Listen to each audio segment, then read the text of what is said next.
Go. Hey everybody, I'm Steve. Tammy's behind the camera video in this. Anyway, our channel is 2B, 2P, 4D, 1 van. Okay, and if you're wondering what that means, that's 2 people, 4 dogs in 1 van. I know you think we're crazy, everybody does, but we've done a lot of traveling with our 4 little Shih Tzus, done a lot of long car trips and stuff, and they love it, and it's good to have them along. They're part of the family. So anyway, we're both retired now. We live in Fort Myers, Florida. It's the southwest coast. It's nice and warm here all the time.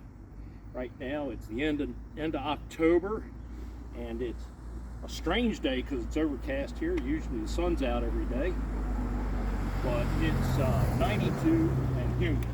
So that's an average October day down here. We'll be anxious when it starts to cool down into the 70s and 80s. Anyway, this is our van. We found van life actually after we started into this.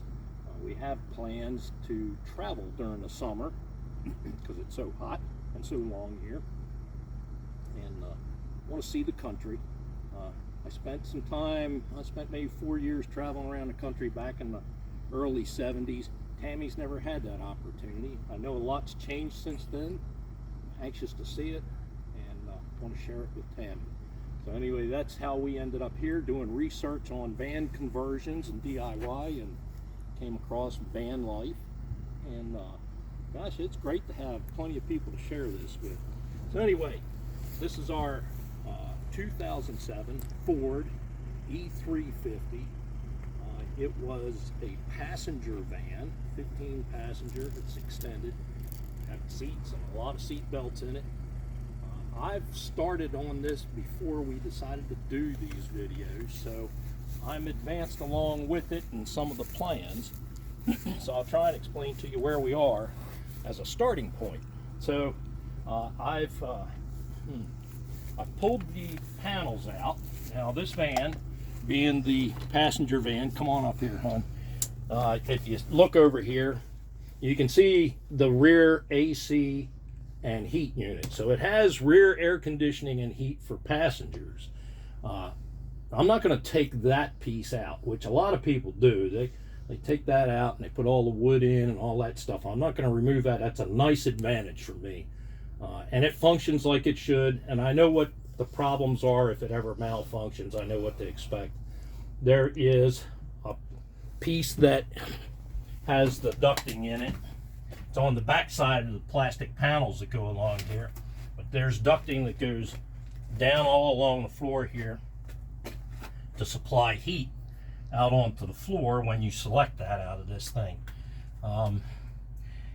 The other part of it is this duct right here, which runs up to the headliner, and the headliner's got awesome venting and ducting up through here to supply AC, you know, nice cold air conditioning into the whole space back here. I don't have any plans of tearing this out. We're just going to dye it. Yeah, I'm surprised that a lot of people do. That's a nice advantage. It's got a couple of little pokes and holes in it where people have hit it with things or whatever. We're going to try to patch it, maybe dye it, clean it, whatever. I'm going to try and leave this as it is. I'm hoping I don't have to take it out and do anything with it. We did take the headliner out of the front because it was separating. Here, we'll open the side door over here so you can get a look.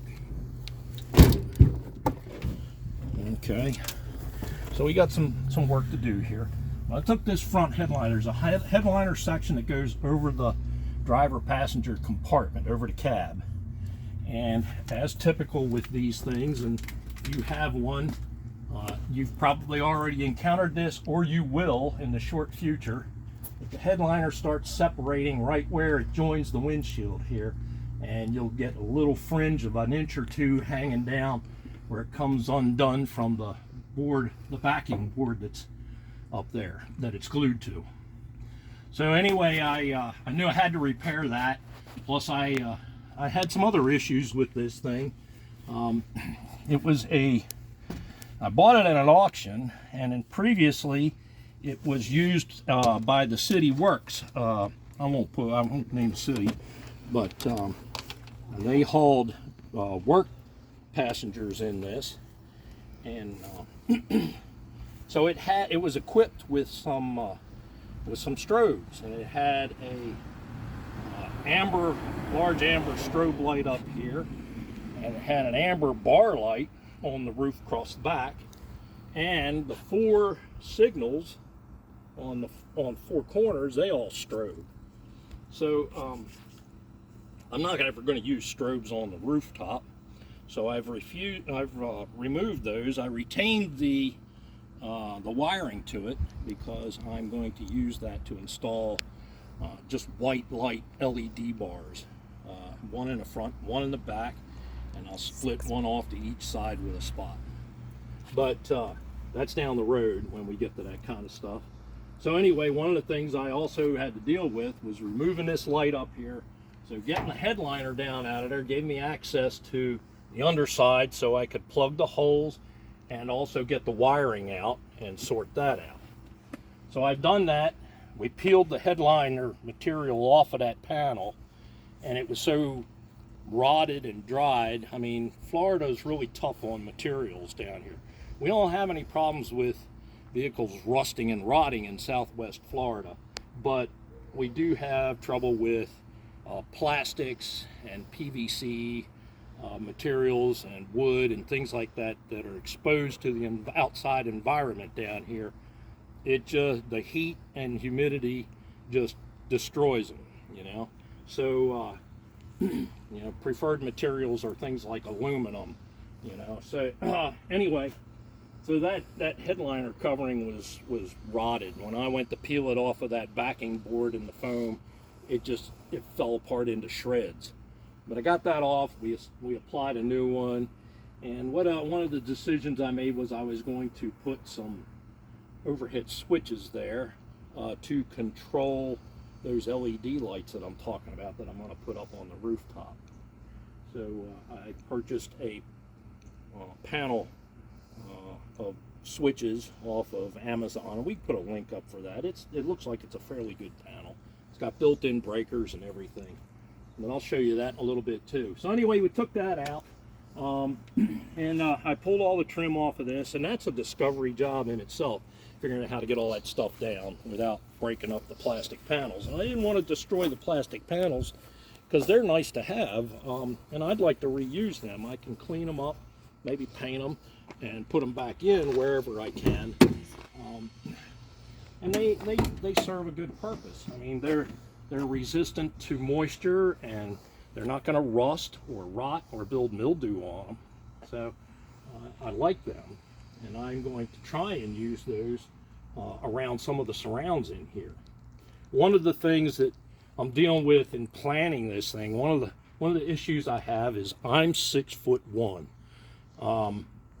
So bedding is really cutting it close. Okay, so I've measured this thing. Now I can get 73 inches across this. And when I'm laying relaxed, you know, my feet don't stand straight up, they bend down some. So really I need like 73 inches, and that's close. That's top of my head and the bottom of my feet right up to the wall if I try laying across in this thing. So I've got 73 to 74 inches across from metal to metal. So the plan is we'll insulate above and below and back behind those metal panels as best we can, and then we'll take a foam mattress, build a frame and all that, and we'll go from one side to the other on the metal, all the way across. Now, if you're looking at this thing, you can see the van tapers towards the back. So we've got less room back here. Now, you can't see Tammy, but I can tell you, she's just over 5 foot.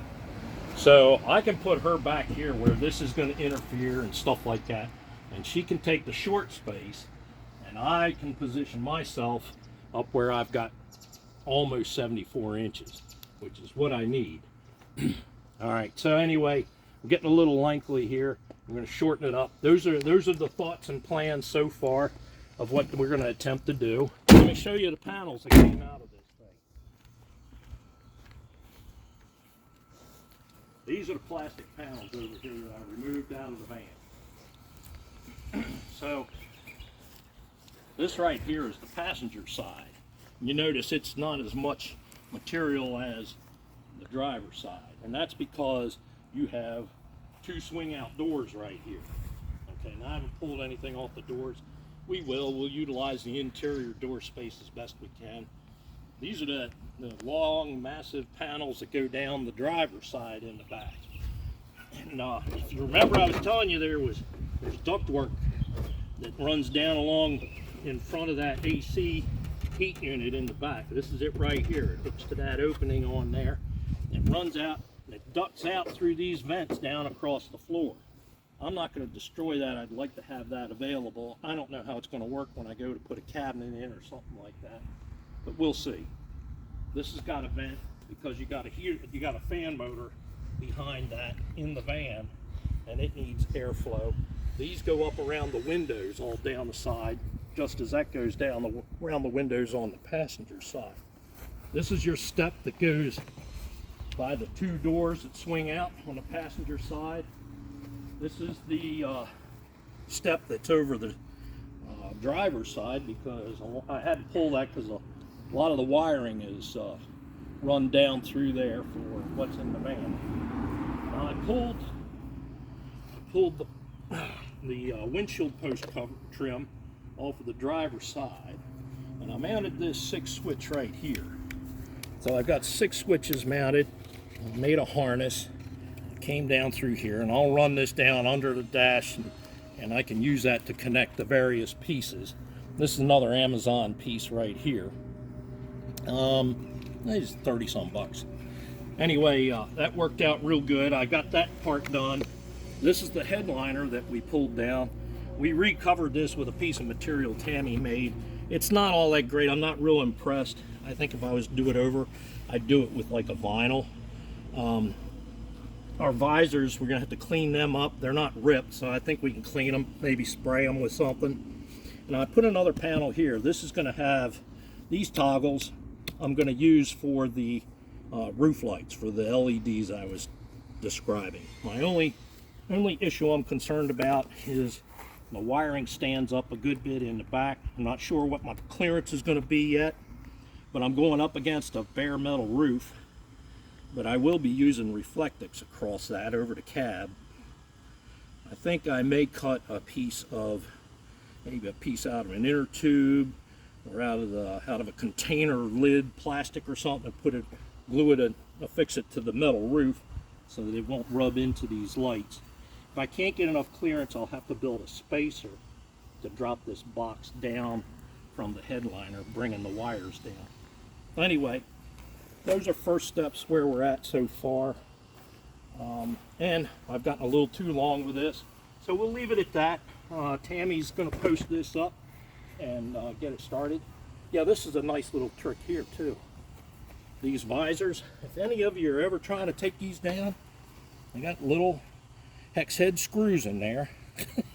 I never would have imagined that to get a socket in there, and that size screw that goes in that thing is not a 5mm, and it's not a 6mm, and it's not an SAE US type screw. That takes a 5.5 socket to fit the head of that screw. So if any of you guys are ever trying to get these visors down to replace them, repair them, or clean them up, just remember that's a 5.5. It's a very oddball socket. I only had one socket set that had that in it. All right, don't forget to subscribe. We'll be doing frequent videos. The channel again is 2P, 4D, one van. Okay, give us a thumbs up and a like if you enjoyed what I did here so far. Be a lot more coming. We're just getting started. All right, guys, see y'all later.